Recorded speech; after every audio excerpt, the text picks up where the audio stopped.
Hi guys, in today's video we are going to be taking a look at some leaked gameplay footage of 2 new characters coming to Battle for Neighborville at the end of September, PvZBFN and WILDFLOWER. All of the footage in this video that includes the new characters was captured by WILDFLOWER, so a big thank you to them for sending this across to me.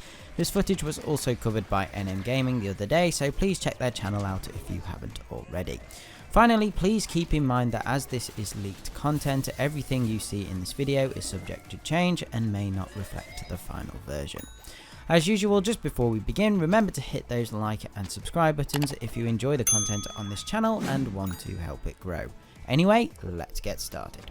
Right then, let's get straight into it then, shall we? So I'm going to start off by taking a look at the description of both characters, and I guess one of the most notable things to say about these is that they are pretty much the exact same character, apart from one looks like a zombie and the other a plant.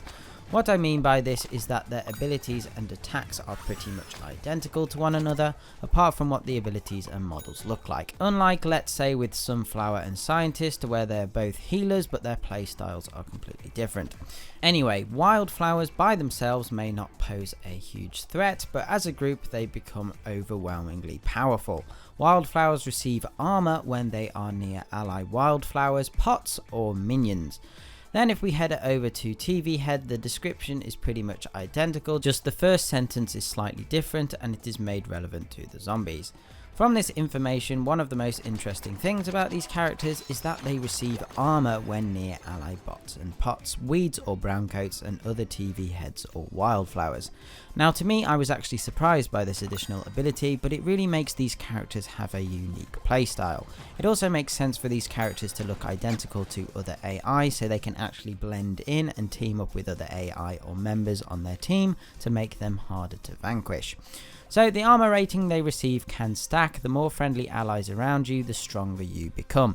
Now I'm not sure if there is a cap on this, but the highest I saw the armor go to is 55%. So yeah, not only have you got the other minions to deal with, the playable wildflower or PvZBFN can become more powerful. I imagine these characters will be most effective in turf takeover, or if your entire team decide to play as either of these two characters.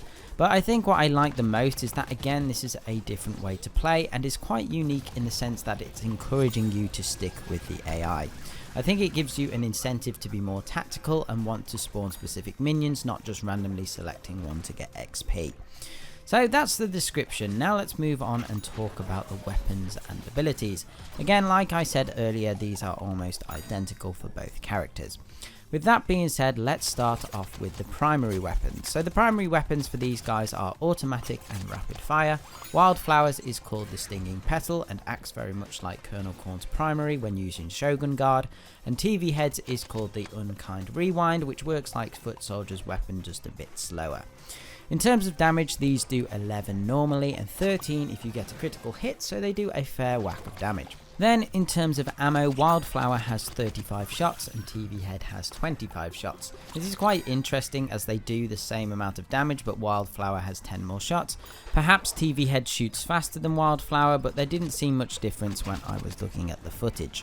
I also think it's worth mentioning at this point that both Wildflower and PvZBFN have 100 health as default.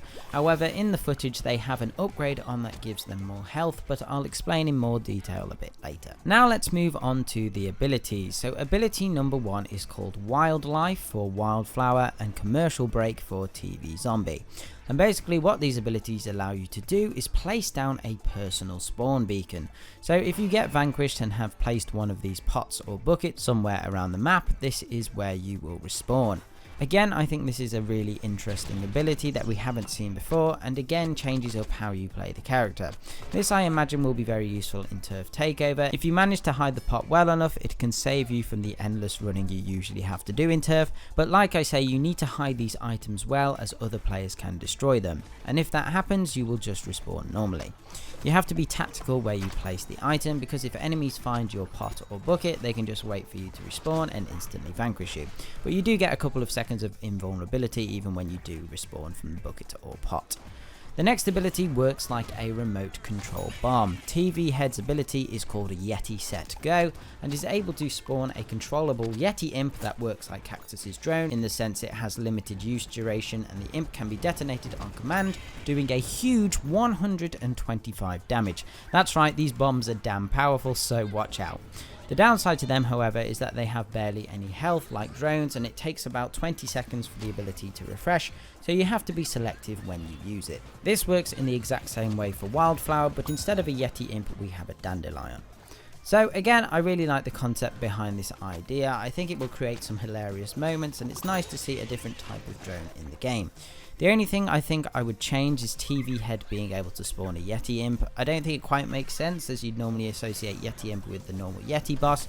I think perhaps using one of the exploding imps or just something silly like a tiny TV with wheels that has the word bomb written on it would have worked better, but it doesn't bother me too much. The final ability is basically a buffed version of the special attacks the AI Wildflower and TV Head characters can do normally. However, this is the one ability that changes slightly depending on who you are playing as.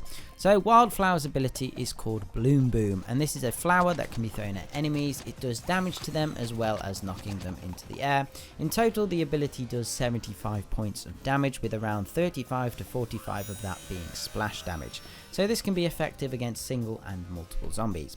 Now the difference between this ability and TV Head's ability is that no matter where you throw or what you hit with Bloom Boom, it will explode instantly. Similarly with TV Head's overheated dinner ability, if you get a direct hit on a plant it will explode instantly. However, if you throw it and miss or just throw it on the floor, it has a slight delay before it explodes. So yeah, it's basically the same thing, just the delay makes the abilities feel slightly different. Out of all of the abilities, this one is the least creative I feel and is basically a copy and paste. However, it's an ability that can be useful in many situations. So that's the abilities done, and we are going to finish up by taking a look at the upgrades for these characters, which again are quite similar to one another but provide some really interesting changes. Now there are a lot of these upgrades, so I'm just going to go over the most interesting ones. So the first one I'm going to discuss is one I touched on earlier, which is an upgrade that gives TV Head and Wildflower a health increase. So TV Head's upgrade for this is called No Fail Pale, and this increases TV Head's base health by 25 from 100 to 125. Now what I really love about this upgrade is that there is an actual visible change when using it. As you could tell throughout this footage, TV Head had a bucket on his head, and that is because he was using this upgrade. Without the upgrade you have no bucket. Not only does it increase TV Head's health by 25, it increases the Yeti Imp's health by 15 from 15 to 30. I also love how funny the Yeti Imp looks with the big bucket on his head. Again, this works exactly the same for Wildflower and Dandelion, but instead of a bucket it's a plant pot. Wildflower's perk is called Head Protection. Another interesting one makes the characters explode when they are vanquished. It's always satisfying to get a vanquish from the grave. I also love the names of these upgrades, Soiling Yourself and Cathode Kaboom. The final perks I think are worth a mention are Frost and Found and Hey Over There Fever, which reveals any enemies that are hit with either the Yeti Imp or Dandelion. Overall, I am quite impressed with both of these new characters. Whilst I think I'd have liked them to have been different from one another, not just the same abilities, etc. I do think the new and special abilities really introduce some new mechanics into the game we haven't seen before. I love the fact that it's encouraging you to work with the AI rather than just forgetting about them as you usually would. I like the idea of the respawn beacon and the remote control bomb abilities, they look really fun to use too. I think perhaps them doing 125 damage is a little too high though, maybe 100 would have been a bit fairer, but I suppose it does take a long time to refresh. I also think some of the upgrades are really interesting too, especially the one that gives you a bucket or pot. I love that a perk is actually making a physical change to the character, something we haven't seen before. I also think the upgrades have been named really well for these characters. I particularly like Soiling Yourself. However, I guess the only one thing I don't like with these characters is that they are characters that are already in the game, but I do appreciate the characters that are being added in are at least inventive with new mechanics to mix up the gameplay some more. Anyway guys, that's about it for today's video. I hope you enjoyed. Let me know what you think of TV Zombie and Wildflower in the comments below. But other than that, remember to subscribe and I shall see you in the next one. Okay, thanks guys. Bye.